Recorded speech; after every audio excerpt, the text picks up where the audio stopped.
Class, today, or in this video, I'm going to be explaining and showcasing positive and negative effects on playing video games or that video games have.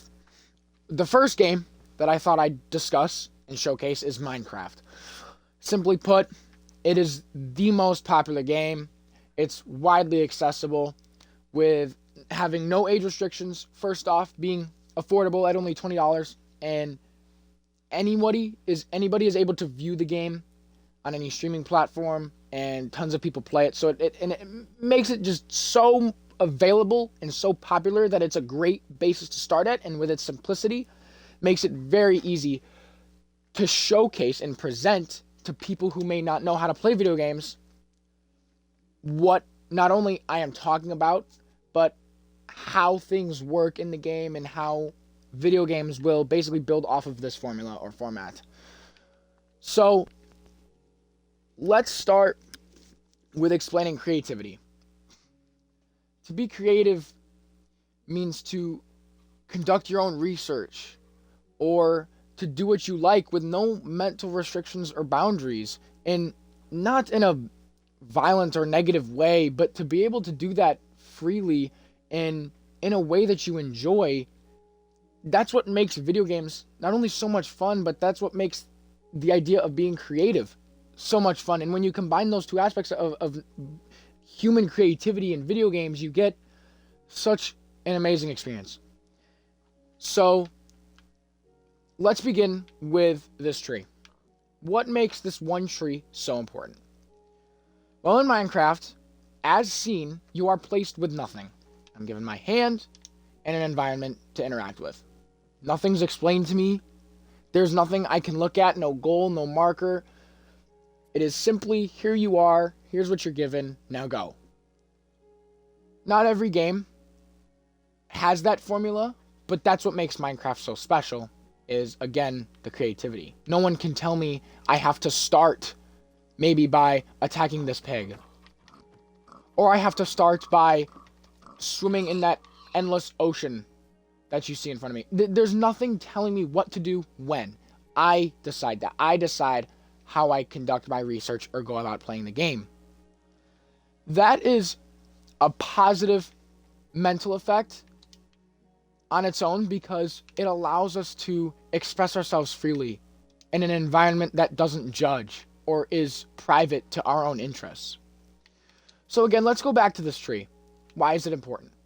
Most players, when playing Minecraft, the first thing they're going to see is this environment. There's dirt, grass.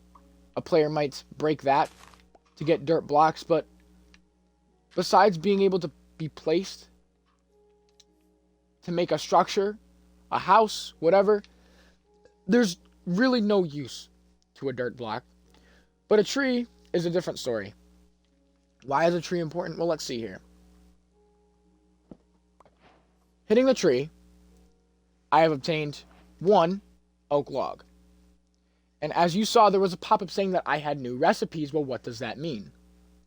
If we click what you see as the X button that says crafting, I click that and I'm in a crafting menu now. I can see different things that I can create with what I have just obtained. This is a constant in Minecraft. It begins with an oak log. Let's convert that into 4 oak planks. So now we have a different resource. New recipes unlocked. So we've unlocked new recipes. Let's create a crafting table with the 4 oak planks that we just made. When it's your first time playing Minecraft, or you could have played this a million times and you were just making a new survival world, this is where most players begin. Despite the fact there are no rules, this is what you must do in a normal game of Minecraft to progress. And although that isn't specifically said or instructed, from the player's own conductive research and reasoning, they get to the same point traditionally every single time. This is seen if you go and watch different YouTubers or streamers play this game for the very first time. They usually go through the same exact thought process that I have just explained. They see a tree and they decide, I'm going to break it, because we know that you can break blocks in Minecraft. So let's break one oak log. Let's collect that. Okay, now we can craft things. Okay, now that we crafted that one thing, we can craft another thing with the thing that we just made. So let's see. So the crafting table is the most useful resource in Minecraft. You place it, not much by design. You interact with it, and now it expands our, I believe, what is the recipe book. We are able to now craft different things with 6 available spaces. Underneath this crafting menu, there are now 6 spaces. If I just pull up a crafting menu from my inventory, I can only craft things that have 4 available spaces, which are these select blocks here. So let's break this whole tree. So after realizing that this gives me an advantage in the world, I'm going to continue to mine for this resource. And that's something that most people, or nearly everyone, will do. Oh, the wood gives me an advantage, so I'm going to continue mining it. Or, I see that I have new recipes, so where exactly does that get me? So let's continue to make these oak planks. So now, we have more recipes available to us and more things we can make. So now let's make sticks. Would you look at that? We can now make tools. These tools have different benefits that makes each of them special and purposeful. I can make a wooden axe and a wooden pickaxe for this study. What I'm going to do, so let's look at this, right? A wooden pickaxe and a wooden axe. Traditionally, axes are used to cut down trees, and a pickaxe is used to mine things. Caves, different types of, if you're mining for coal or different resources, that's what it's used for mining, mainly used for mining. So let's see here. We have iron, a vein of iron on the overworld. That's extremely lucky, and we can cover that in just a quick second. But let's see here. So getting this pickaxe, let's say with this axe, a player might be inclined to say, okay, what does this do? Let's use our hand. Let's say someone tried to break this stone. Not only does this take a long time, but after breaking the stone, nothing comes from it. Let's use a pickaxe, something that's meant for mining, stone. Not only does it hasten the process, but it gives me cobblestone, which gave me new recipes, which we can view in the crafting table with that pop-up. So for example, let's get just a few more cobblestone and see where that takes us. So we will do this small vein here. So we've gotten 8 cobblestone. Let's go back to the crafting table and see where that gets us again. So now we're presented with our crafting knowledge has expanded, and we can now put and test our creativity in new forms. Let's craft a furnace with the cobblestone that we made. And with that furnace, let's see here. Let's put that maybe right next to the crafting table. You can place an applicable fuel and an ore. And you can then, let's see here. So getting this iron was very lucky because normally it doesn't really spawn so high up. But let's get a bit more cobblestone. And actually with 2, it gives us a really good example. So let's say I wanted to mine this iron. Let's use the wooden pickaxe and see what it gives us. Nothing. Our tool was too weak to give us the iron ore. So now we learned a new thing.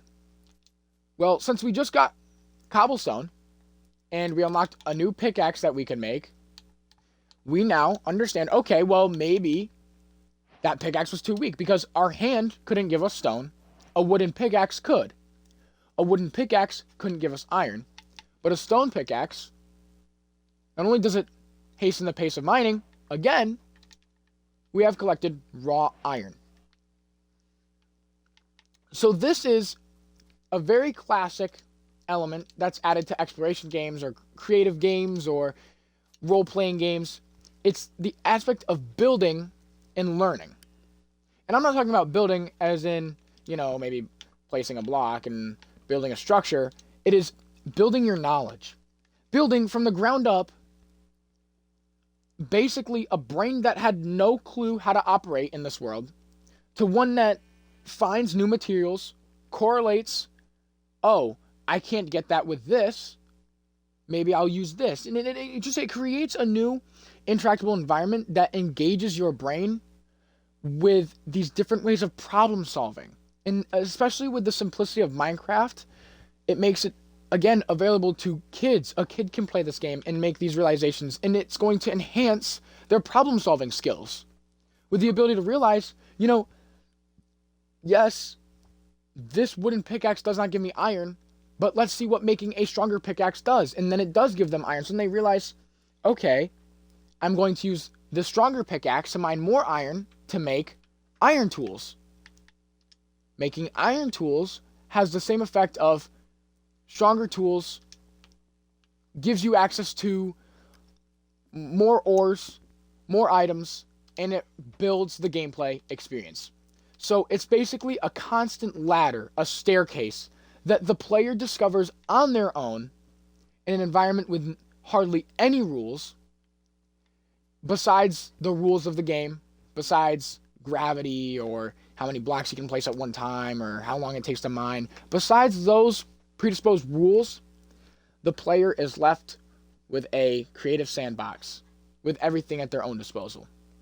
So with that was an introduction to video games, how they impact our cognitive functions, what we can learn, and we are now going to go into a more deeper concept or a different concept and analyze how else that can impact our brains.